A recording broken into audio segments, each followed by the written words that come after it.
This is Houston. Say again, please. Houston, we've had a problem. Hey there folks, and welcome to this week's rambling. And finally something has piqued my interest in the world of gaming.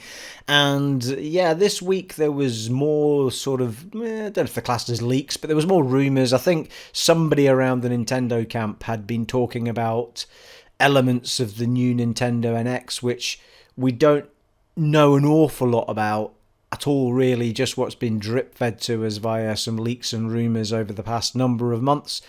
They've not been shy of telling us that the Nintendo NX is a thing, but they have been very shy of telling us anything at all about what it is.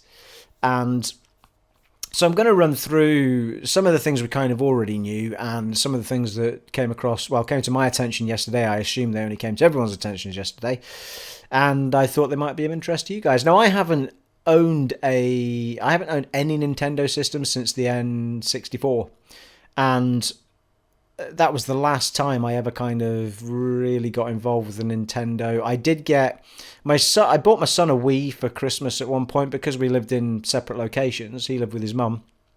He kept it at his mum's house, that one, so it was kind of something I never really played with him as such, so I never really got a shot of it. The only time I played the Wii was a kind of a shot at someone's house playing bowling or sport type stuff, so I never really got any try at Zelda or any of that sort of stuff. But you know, the Wii was a massive console, more for the motion stuff than anything else, but it was a massive console. But I never got to really experience that journey. It just never, I don't know. At that point in time, probably wasn't as soaked in gaming as I am now, to the point where I felt the need for it. I'd kind of shifted my allegiance at that point sort of over to PlayStation 2. Was that the time? No, PlayStation 1 was the same time, wasn't it? Then PlayStation 2 kind of came shortly after. All of that kind of happened there, and then the Xbox came along. So it never really 360. So I never really got back into Nintendo at all. And then when the Wii U came along, I got really tempted at one point to buy one because of Zombie U, which is now just called Zombie on standard console, and Zelda, really, were the two things that were kind of pulling me toward it. And then I think at whatever point, but probably again because I was starting to save up for flats and all this sort of stuff, I just decided the money wasn't worth it. And in fact, I think at that point I decided to go for a PS Vita instead. I think that was the decision I made. Not that that was much of a decision, because I barely touched the damn thing. So there you go. Maybe I would have been better going for the bloody Wii U.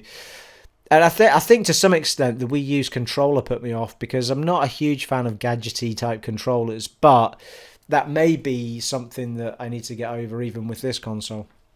So anyway, enough of that. So I'm hoping that this is going to be something that will drag me towards Nintendo again, because I've always loved their games. You know, like I've always been a Super Mario fan, massive Zelda fan, and you know, there's always been elements of Nintendo that I've really sort of drawn me and loved it, like Mario Karts as well, which was always a massively addictive game, and they're without any doubt going to have versions of those on this new console. So here's what we know from everything this week and what we knew before. So we know, I've got some notes here, so I'm doing this. So we knew already that it was going to be a mobile and console hybrid, so it's going to be capable. Now, we don't know to what extent they mean by mobile. Do they mean take it out on the bus, or do they mean, or the train, or do they mean just around the house? An awful lot of people seem to think that it might just be an around the house thing, but that might not be the case. It might be that you can actually take it outdoors with you if you're going traveling or whatever. Now, that would be a big plus if that is the case, because you wouldn't have to buy a separate 3DS or whatever, but that would suggest to me that they're then killing off their own market. So I think it's more likely that you will be able to just take the portable section and go anywhere in the house with it. So if you have it in the living room as a main console, and you want to, you know, if you're a kid and you want to go to your bedroom or whatever, you could take the portable element of it and go somewhere else. So that's really interesting to see where that goes. Along with that, they are talking about, it's going to be, there's two segments to how it will perform. And the rumours from this week are saying that it is going to be 1080p, 60 frames per second, which is really cool. I mean, if they can get that onto the Nintendo console, that's fantastic. I mean, PlayStation and Xbox, certainly not Xbox, the 60 frames per second at 1080p have really struggled with it, and most devs have struggled with it. But if they believe they can bring that certainly to their own games, and that's a massive boost. That's brilliant. So that also suggests that the console is as powerful as these ones that are out, and even possibly as powerful as the new iterations of them. Well, not the Scorpio, but certainly they've not mentioned HDR. They're obviously HD because they're 1080p, but then the HDR, which is the new sort of level up of color dynamics, which the Xbox Slim can do, and the PlayStation, well, actually all PlayStations can do. This one, the new Slim, and the original, the new Slim, and the Pro will all be capable of HDR, and the Pro can do 4K. There will be no 4K on the new NX. And to be honest with you, I'm not surprised they've gone down that route. Let me clarify that, because there will be 4K movie streaming. I'm talking about gaming. There won't be 4K gaming. I'm saying will be. It's all rumours still. But they do pretty much know that it'll do 4K streaming of movies, but it won't do 4K games. Fact, just won't. And I don't actually mind that. If they can give us a whopping console that will just do really great game, because I think 1080p 60 frames per second is gorgeous. I mean, there's no reason to be kicking 4K if you don't have to. If you've got a library and devs that are ready to design for it, don't bother. Just stick with that. And the big bonus is that also from the rumours this week is that if you take the handheld element of it away, the mobile element, it'll run the same games at 900p apparently. So the mobile, and that's still really good. I mean, that is still better than some of the Xbox One versions of games that are running at 720p. Like, I mean, Battlefield was a prime example of it. Hardline runs at 720p on the Xbox One. So if you can get 900p on a mobile device, then that's absolutely awesome. It looks fantastic. Rise Son of Rome, I think, was 900p, and it looked gorgeous, absolutely stunning. So that's fantastic. I'm really keen to see what this mobile element is. I think it'll be really cool. I'm hoping that you get some kind of bog standard controller. That I'd really like them to have a bog standard controller that's really comfortable to use. Because when you're playing things like Mario Karts and all that sort of stuff, I mean, I'm judging this based on the fact I haven't played the Wii U, but when you're playing Mario Karts or Super Mario, or, do you really need a touchscreen type controller, or does it really add to it? I know with Zombie U it kind of did. It was quite cool the way that you panned around the screen to make things happen on the TV when you were scanning areas and stuff. But I'd like it to be a playable console without too much gimmick. What am I trying to say? Gimmickry, I was about to say. Without too many gimmicks. So I'm really interested to see how they go with this console. The Wii U had a bog standard controller. I'm getting my words all mixed up. I'm talking about controllers. They had a bog standard controller which was very similar to the Xbox One, but it had the two sticks were in exactly the same height. But it didn't, as far as I remember, it didn't play all games. Like some games you had to revert back to the one with the screen on it to play, and the battery life wasn't fantastic on it. And this is the big thing with the ones with screens. If you've got a controller with any kind of screen on it, the battery life is going to just get killed really quickly. So I think that's the biggest annoyance that we'll have, because you constantly end up with a thing plugged in. So, the PlayStation 4 controller's got a light on it, and that in itself makes the battery drain within about... I mean, to be fair to the Xbox One controller lasts for like a week, but the PlayStation controller still lasts. I mean, I can play on there for a good 6 or 7 hours and not need to charge it, so it still lasts a fair while. But that's just a light bar at the front of the controller. If you're talking about a full screen like you were with the Wii U, then it's bound to drain it really quickly. So, yeah, I mean, the 1080p is really interesting. The 900p on the handheld device is really interesting. Now, here's the big bit. This is the bit that really interests me. Really piqued my interest, people. It really piqued it. I got very excited when they talked about it. They're going back to cartridge, apparently. And now what form the cartridge takes, it will be interesting to see. Because they don't need to be anywhere near as big as they used to be. You know, memory now is just so small that you wouldn't need to have massive cartridges. So it'll be interesting to see how they do it. But when you say cartridge, I think people still kind of automatically assume that cartridges are limited in size. But they're not really now. They are, of course, at some point, at some level. But in the world of games, I mean, there's already like flash disk drives that are 1 terabyte now.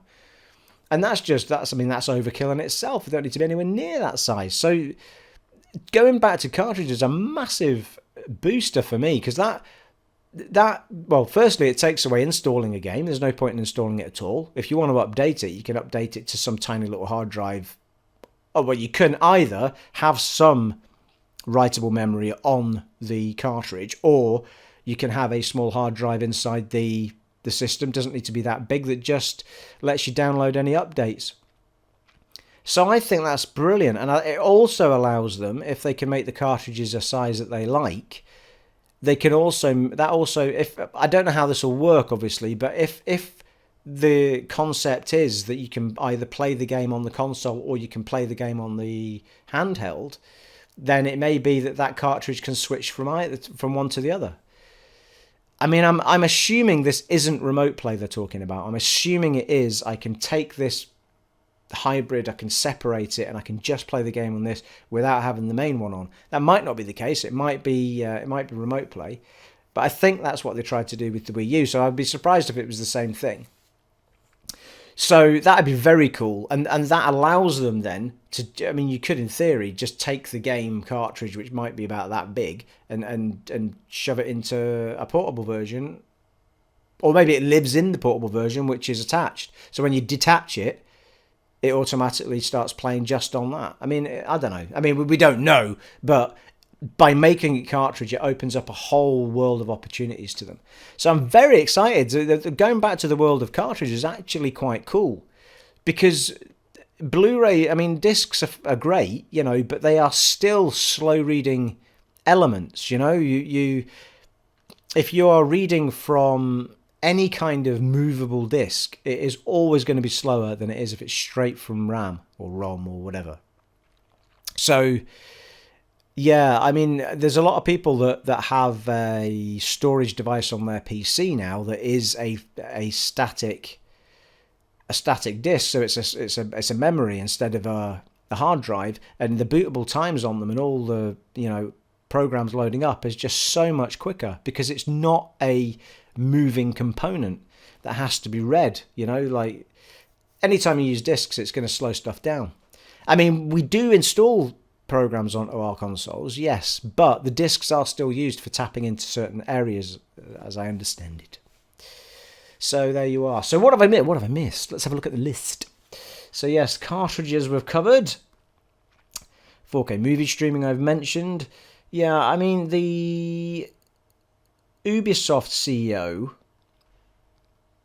has kind of suggested, because they're already working with the console, or a version or an iteration of it, to say that they believe that this is going to bring Nintendo back into the massive, it's not a war, back into the sort of battle for customers, if you like, because for me it's not a war, it's not a console war, it's just competition.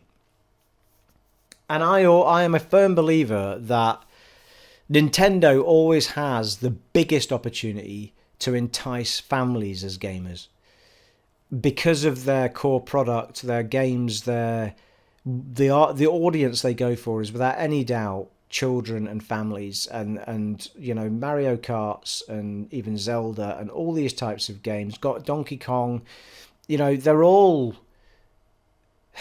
games that work at child level and adult level and in between. They encompass everything. So they will always be the one for me that can get that market, rather than families with a teenager or, you know, older children that suddenly want to play Uber games, AAA titles, war games, and all that sort of stuff. It actually brings a family together, especially things like Mario Karts. And if you've got the moving stuff, you've got all the sport type fun stuff. I know that the other consoles have these things, but they don't have their own product that does anything like Nintendo do. So if Nintendo get the console right, which it sounds very much like they are in this, then without any doubt, they can both tap into a market that is just not tapped into at the moment, which is the family area, and also get people that are heavily into gaming, that love some of these franchises that have just distanced themselves from them because they didn't want a Wii U or whatever, back by buying a second console. Because I think most people are more likely to have a Nintendo and a PlayStation 4 or a Nintendo and an Xbox One than they are to have an Xbox One and a PlayStation 4. Because I think there's more variety on the Nintendo from their own product. I could be wrong, but that to me would make... I think that would make more sense than two people, one person having two like consoles that are very similar in the Xbox One and PlayStation 4. I know I've got both, but that's because I can and because I just bought the other for the exclusives. So yeah, interesting times. I'm really excited to see what they're going to do. My only gripe with all of what they're doing is kind of back to one of my other vlogs where it was, are Microsoft doing the right things but too late?